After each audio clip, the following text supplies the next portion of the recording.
At 3:47 hours, Ardennes Forest, Belgium, December 17, 1944, the tree line exploded.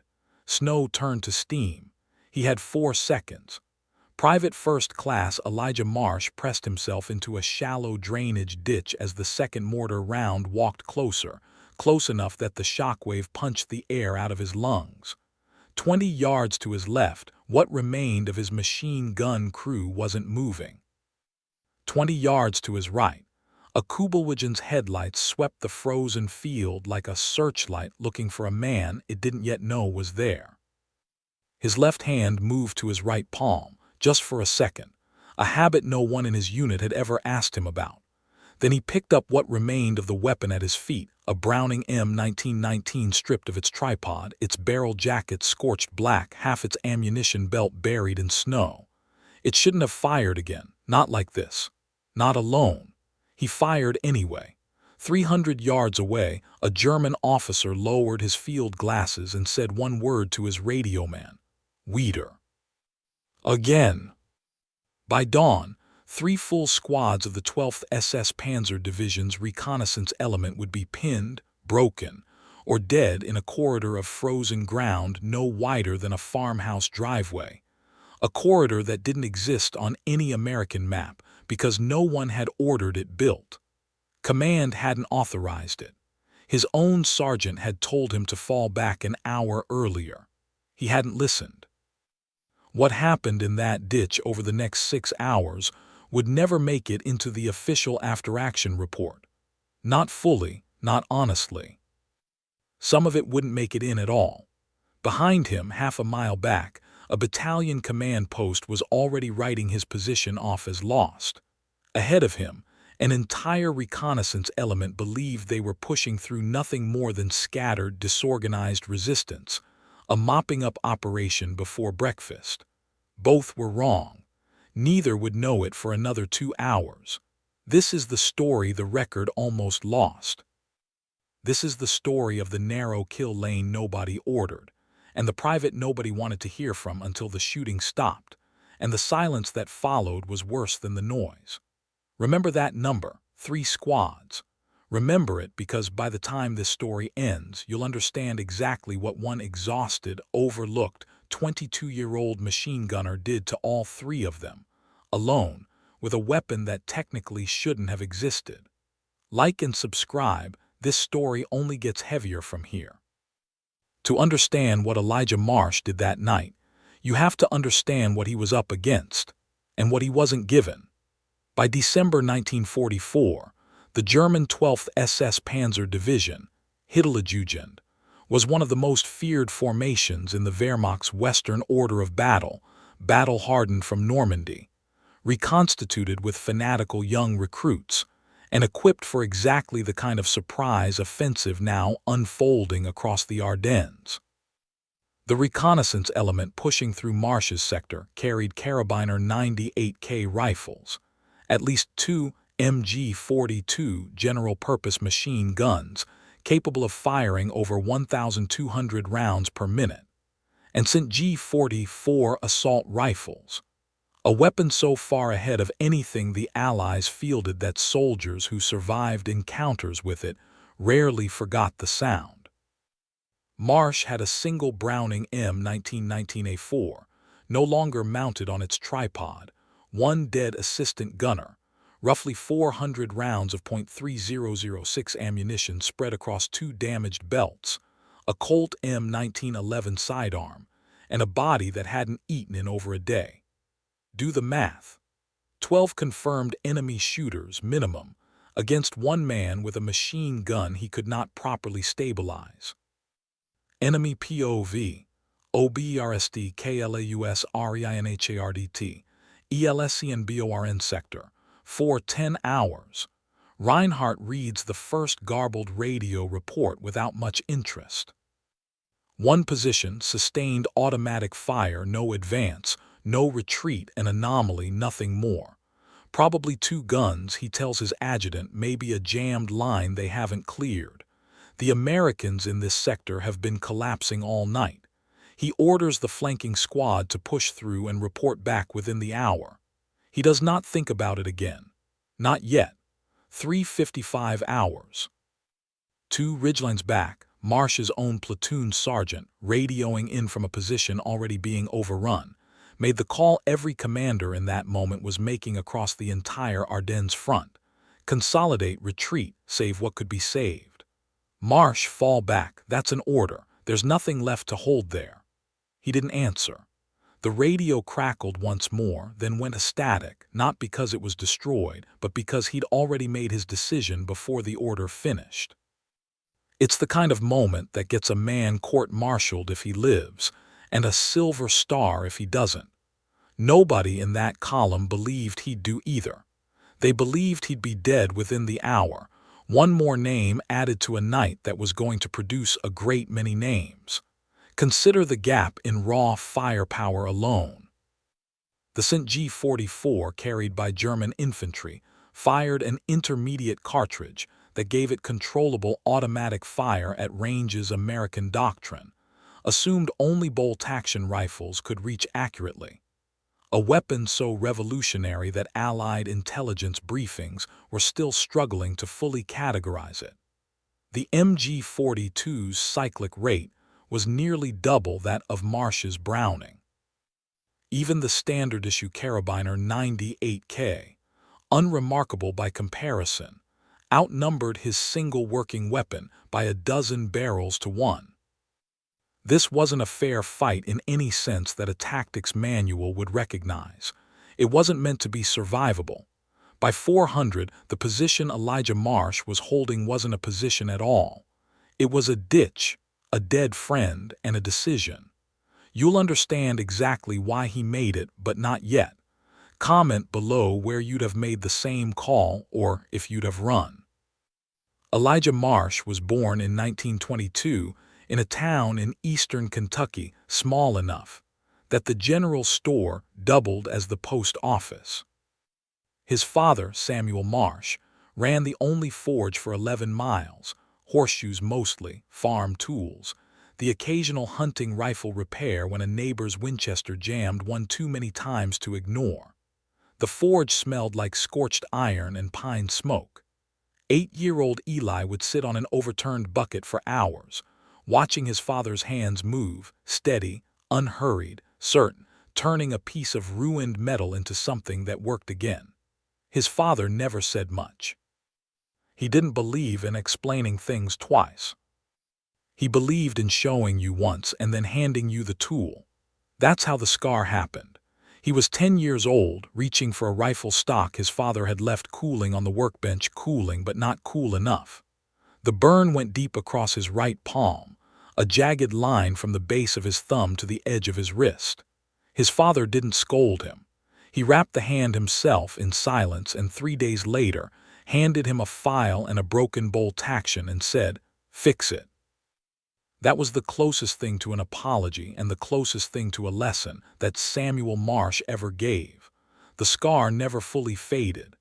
Eli found himself running his thumb across it without thinking, before a decision, before a risk, before anything that mattered. It became something between a habit and a prayer. Nobody in the army knew what it meant. He never told them. By 16, he could strip and rebuild half a dozen rifle actions blind. By 18, he understood with an almost obsessive clarity why a Garand's gas system worked the way it did, why a Thompson's blowback action traded accuracy for stopping power, why the German MG-42's insanely high rate of fire came at the cost of barrel life and ammunition discipline. He didn't just know weapons. He understood them the way his father understood metal, as problems waiting for the right combination of solutions. The army should have put him in an armory. Instead, they put him in a rifle platoon and made sure he never forgot where he came from.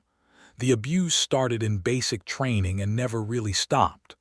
Some of it was casual, the slurs muttered just loud enough to be heard, the assumption that a boy from a hollow in Kentucky with an accent that thick had to be slow.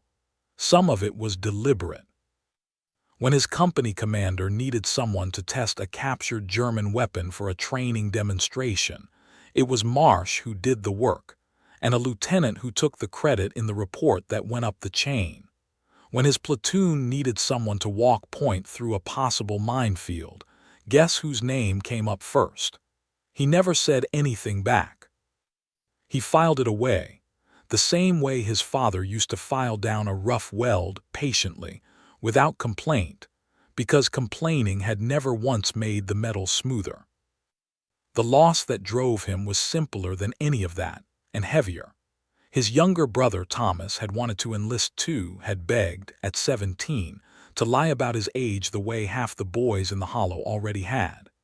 Eli talked him out of it, told him to wait, told him the war would still need men in another year, told him to finish school first. Thomas drowned that spring in a swollen creek, doing nothing more dangerous than trying to save a neighbor's dog. Eli had talked him out of one death and delivered him straight into another.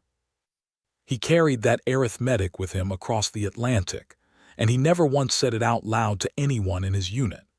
He built his first hybrid weapon in basic training, unofficially, without permission, swapping a damaged Garan's operating rod for a cleaner one salvaged from a scrap bin, adjusting the gas plug by feel until the action cycled smoother than anything on the range. A sergeant caught him and nearly wrote him up for tampering with government property.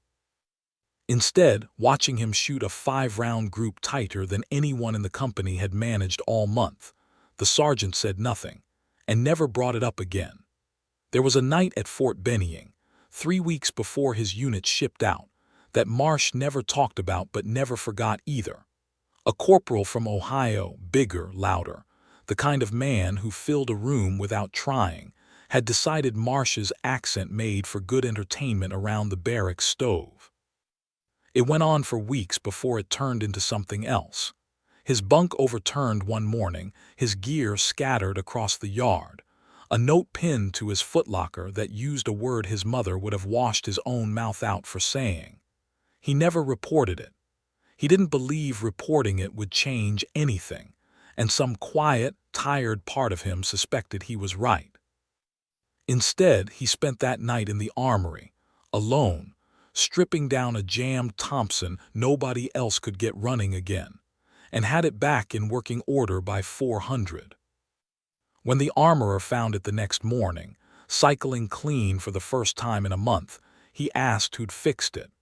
Marsh never told him. He didn't need the credit.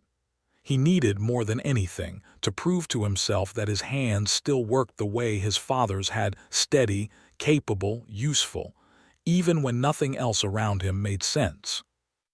Back in Kentucky, there had been a Sunday in autumn when his mother pressed something into his hand at the train station. Not the scar, something smaller, a coin worn thin from her own father's pocket, the kind of thing passed down more out of habit than meaning. "Come home," was all she said.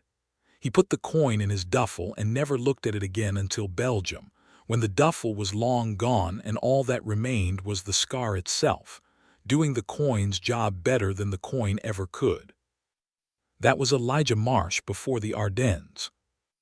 A quiet, overlooked, endlessly capable young man who had already learned that being right rarely meant being heard, and that the only recognition worth trusting was the kind he gave himself, alone in the dark, with a tool in his hand and no one watching. If a story like this deserves to be remembered, hit subscribe before part 4. It's about to get brutal. By 500, the ditch was the only thing standing between 3 advancing German squads and a supply road that, if lost, would open the entire regimental flank. His first attempt to hold the line properly had already failed.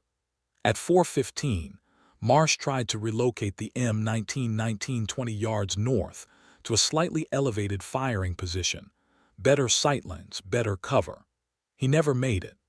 Automatic fire from an MG-42 team chewed the ground 3 feet behind him, close enough that a fragment of frozen dirt opened a gash above his eyebrow. He crawled back to the ditch half-blind from his own blood freezing over his eye. By 4:30, he had fired his last full belt of clean ammunition. What remained was salvaged, cross-loaded, prone to jamming in the cold. There's a particular kind of silence that follows a failed move under fire, not the absence of sound, but the absence of options. Marsh lay against the ditch wall for nearly a full minute after crawling back, blood freezing along his brow line, listening to his own breathing, and trying to think past the panic clawing at the edge of his focus. He'd trained for this. He'd trained for exactly this, hours and hours of drilling that were supposed to make the panic quieter when the moment actually arrived. It didn't feel quieter. It felt louder than anything he'd ever imagined. And for a moment, just a moment, he considered that his sergeant might have been right to order the retreat. His platoon did not come back for him. That's not an accusation, it's a fact the record supports. At 4:40, over a radio he could still faintly hear on another unit's frequency, he caught a fragment of a transmission, his own sergeant reporting the position as believed lost, no further contact. Not a lie exactly. Just a decision made by a man trying to save the men he could still save. Marsh understood it even as it left him entirely alone. Understanding it didn't make it easier. At 11:40, no, correct that. 5:11 hours, still full dark. The temperature had dropped hard enough that his wet glove had frozen stiff against the trigger guard. He had to break the ice with the butt of his pistol just to free his hand. Then came the injury that mattered. A rifle round, likely a ricochet off the frozen embankment, tore through the meat of his left calf. At 13:47, again, correct. 5:23 hours. He had not eaten in over 18 hours, and now he was bleeding through a field dressing wrapped one-handed in the dark, cinched tight with his teeth. Between 5:25 and 5:40, the field in front of him went quiet in a way that felt worse than the gunfire had. He knew what that kind of silence usually meant: repositioning, not retreat. He used it to check his ammunition count by feel in the dark. Not enough, no matter how he counted it. He used it to check the wound on his calf. The dressing had already soaked through. He used it, mostly, to breathe. Because for the first time since the mortars started, there was nothing left to do but wait for whatever came out of that silence next. This is where the story gets complicated. This is where it stops being clean. At roughly 5:35, a wounded German soldier no older than 19, separated from his squad, dragging a shattered leg, stumbled into the edge of Marsh's position, disoriented, unarmed, calling out weakly for help he assumed would come from his own side. Marsh saw him first. And Marsh made a choice the official report never fully explains. He left the boy exactly where he was, in the open, in the firing line the next German squad would have to cross to reach him. He didn't shoot him. He didn't help him. He simply let him stay, knowing what would happen when the next wave came through, and mistook the moaning shape in the snow for an American forward position. The narrator will not tell you that was right. The narrator will not tell you it was wrong. It happened. Write it down and move on, because Marsh did. He heard the boy's voice fade in and out over the next 20 minutes, calling weakly for a medic that would never come from either side, and he did not go to him, and he did not look at him more than he had to. War does not always give a man clean choices. Sometimes it only gives him choices, and lets him carry the weight of whichever one he makes for however long he lives afterward. Marsh lived another 50 years. However long he carried it is not something the record can measure. The weapon built in the ditch. What Marsh built between 500 and 545 was not a new weapon. It was 3 problems solved with parts that had no business working together. His Browning M1919, stripped of its tripod, was useless for sustained fire without stabilization, but its .3006 round hit harder and reached farther than anything else he had. From his dead assistant gunner's kit, he pulled a folded entrenching tool and a length of webbing strap.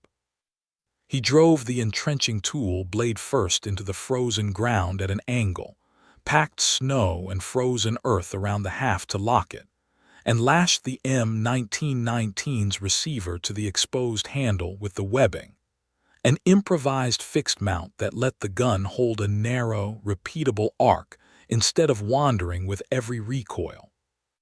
From a carabiner 98K stripped off a dead German soldier near the tree line, he salvaged the rear sight leaf, more precise for elevation at range than the Browning's own worn sight, and wired it in front of his existing sight housing with a scrap of copper wire twisted tight, giving himself a crude but usable ranging reference in the dark. And from the Thompson submachine gun his assistant gunner had carried as a sidearm, he stripped the drum magazine's feed lips and used the metal to reinforce a cracked section of his own ammunition belt guide, a 5-minute fix that meant the difference between a weapon that fed and a weapon that jammed. His scarred palm worked the cold metal by feel, the same steady motion his father's hands had made 100 times over a forge in Kentucky. He wasn't building a machine gun. He was building a lane. One fixed arc of fire, 30 yards wide, that anything crossing it would have to survive. Every piece of that build solved a specific, narrow problem. The entrenching tool mount solved the stabilization problem. Without it, sustained fire from an unmounted Browning would have scattered wide enough to waste the very ammunition he couldn't afford to waste. The salvaged carabiner sight leaf solved the visibility problem. The M1919's own worn iron sights were nearly useless in the pre-dawn gray, and without a usable reference point, he'd have been firing blind at sound and shadow. And the reinforced belt guide, cannibalized from a dead man's submachine gun, solved the reliability problem in sub-freezing temperatures. A compromised feed mechanism was as much a death sentence as any bullet, because a jam that couldn't be cleared in time was exactly the kind of failure the enemy needed to close the last 30 yards. None of it was elegant. All of it worked because it had to. He tested it once, a 3-round burst into the dark, and adjusted the elevation by half an inch. Then he waited. Enemy POV, OBERSTKLAUSREINHARDT, forward command post, 5:52 hours. Reinhardt receives the second report standing up. 2 squads engaged, casualties mounting, no visible enemy strength beyond what appears to be a single position. This does not match anything in the tactical picture. He asks his adjutant to confirm 1 position, 1 gun, and the adjutant confirms it twice. For the first time tonight, Reinhardt feels something he has not felt since Normandy. He does not name it. He orders the 3rd squad forward with explicit instructions. Flank wide, take no unnecessary risk, and find out exactly what is holding that ground. At 5:48, before he'd even finished testing the mount, a flare arced up from the eastern tree line, washing the field in harsh white light. Marsh froze against the ditch wall, certain for 3 full seconds that he'd been spotted, that the flare was the last thing he'd ever see clearly. It wasn't for him. It was a signal flare for the flanking squad, coordinating a maneuver he had no way of stopping and no time to plan for. He used the light anyway, memorized the contours of the field while it lasted, the fence line, the shallow depression 40 yards out that would funnel anyone moving low. Then the light died, and the dark came back heavier than before. At 5:54, the cold took something from him that the enemy hadn't. His right boot, soaked through hours earlier, had gone from painful to numb to something worse.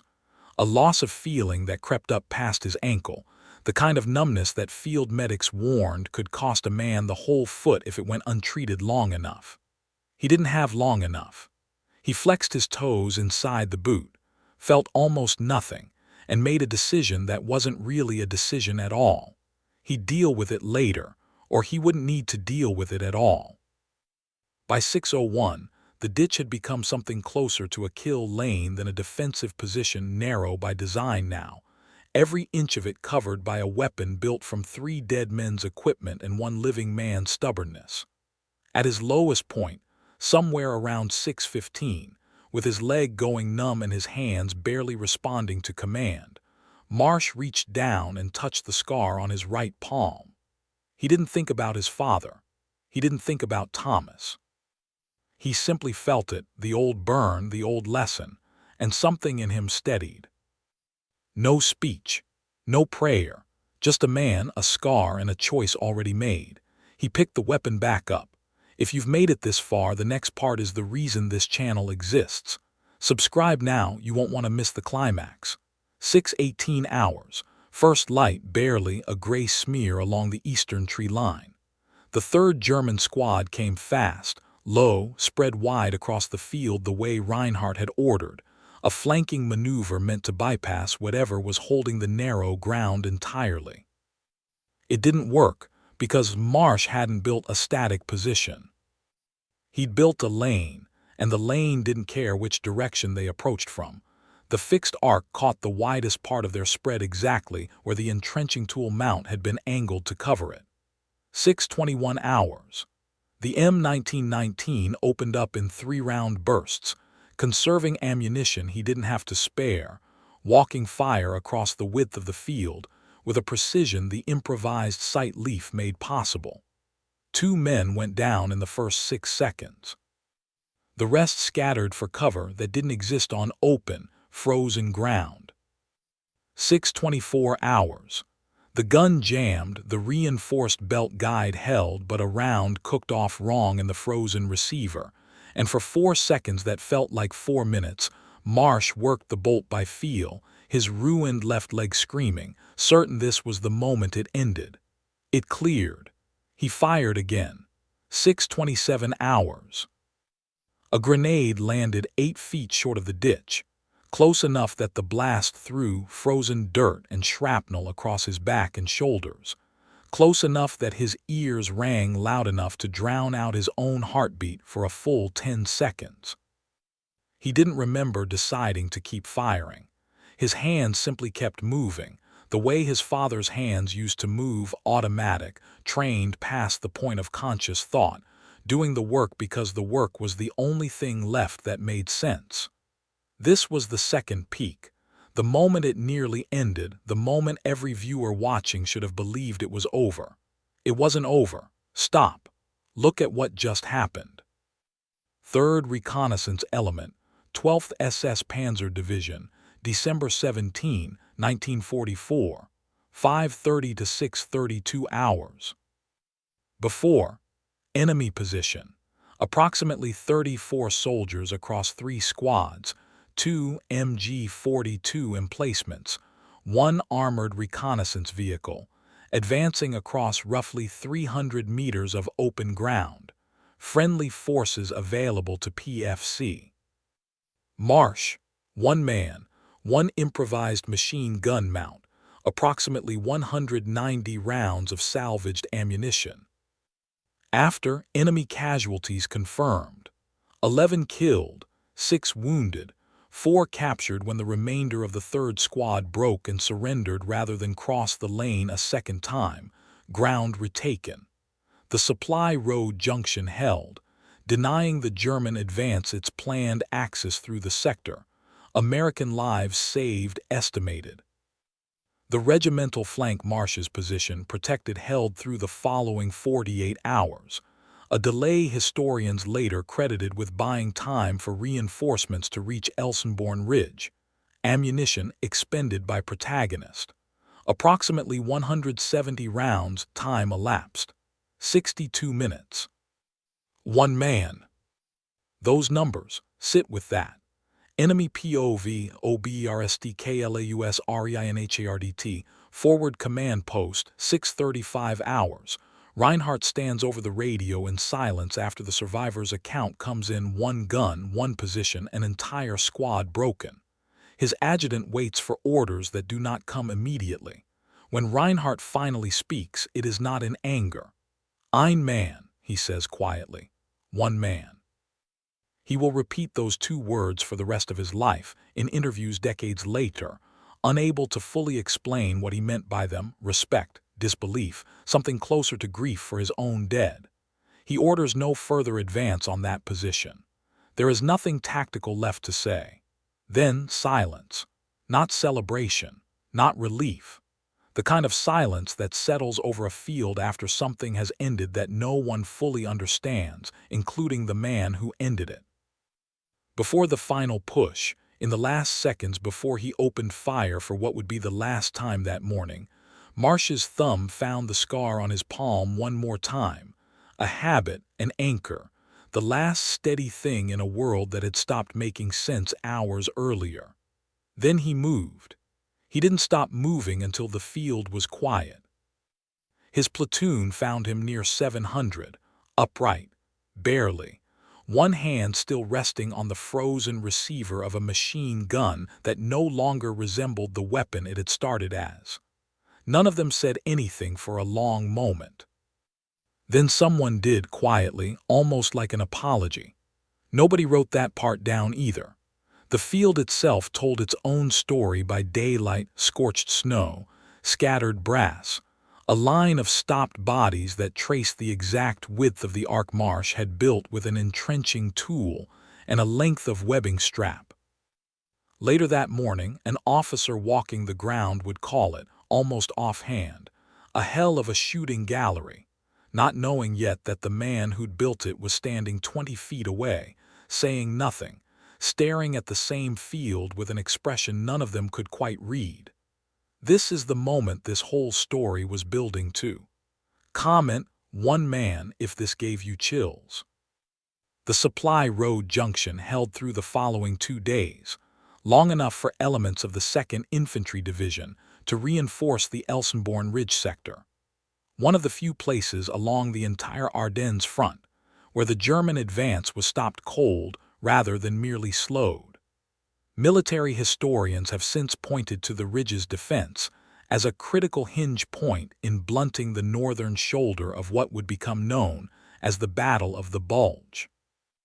Elijah Marsh's own battalion treated the action the way institutions often treat inconvenient heroism, quietly.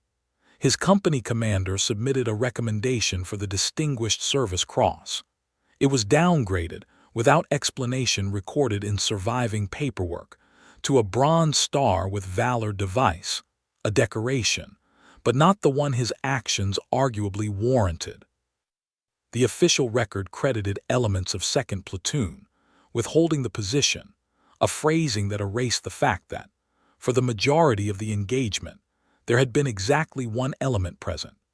Historians studying the northern shoulder of the Ardennes offensive have long noted how narrow the margin was at Elsenborn Ridge, how a handful of isolated, unauthorized stands like Marsh's bought the hours that allowed artillery and reinforcements to arrive before the German advance could consolidate its gains.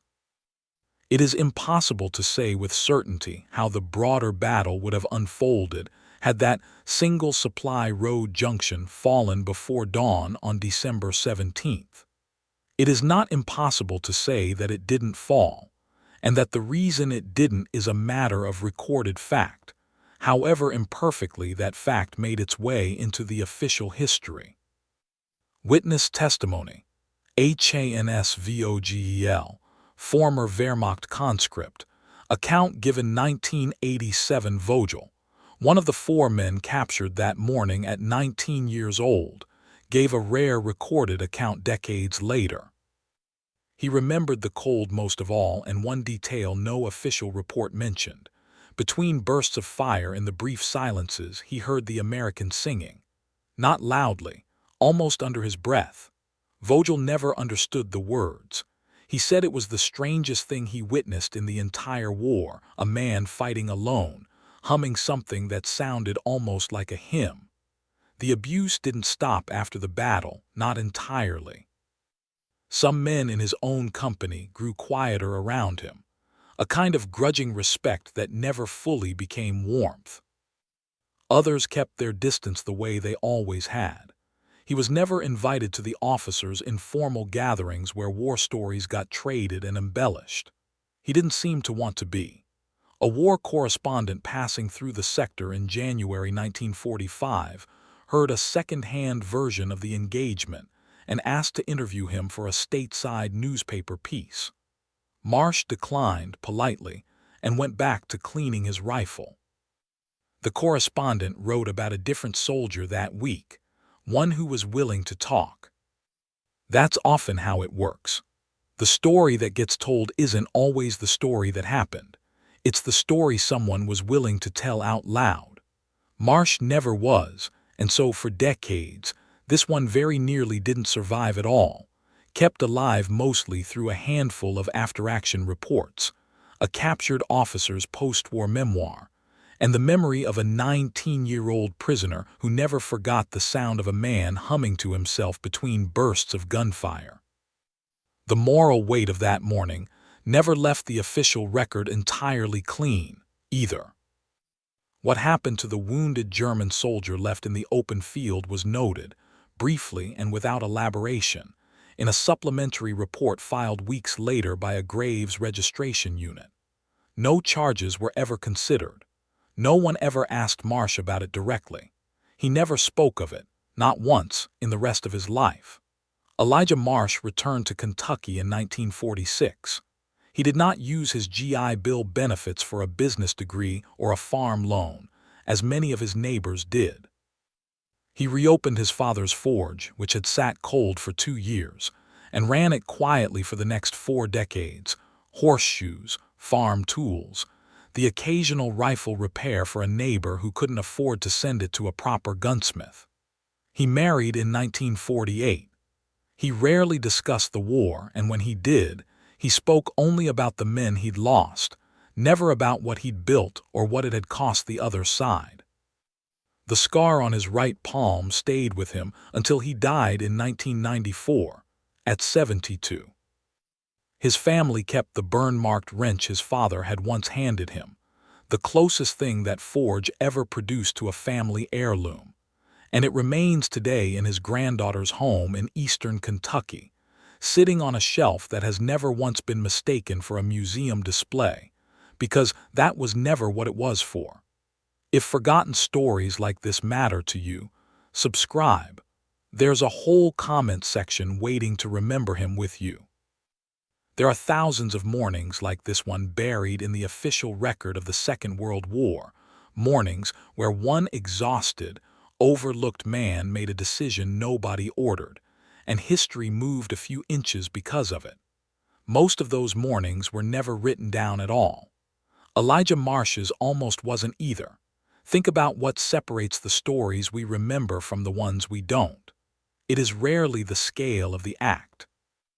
It is almost always whether someone somewhere was willing to write it down or willing, decades later, to finally talk about what they saw. A prisoner's quiet testimony in 1987. A commander's 2 words, repeated for the rest of his life. A wrench on a shelf that was never meant to be a monument and became one anyway. That's all that stood between this story and total silence. He never asked for recognition. He never seemed to want it. But there is one thing the record does not show, one detail that has puzzled the few historians who have dug into this engagement closely. 3 days after the battle, a German dispatch rider was found dead nearly 2 miles east of the position Marsh held. No unit markings recovered, no identification on the body, no American patrol in the area that ever reported the contact. No explanation was ever recorded. No one has ever asked Elijah Marsh about it either. He died in 1994. He never gave an interview about that morning or about anything that happened in the days after it. Maybe it means nothing, or maybe it means everything. If this story found you, if his name meant nothing to you an hour ago and now it means something, then leave his name in the comments. Just his name, nothing else. Let's build him a memorial right here in this comment section where history forgot to put one. Subscribe, because there are hundreds more of them, forgotten, waiting. And they deserve to be found.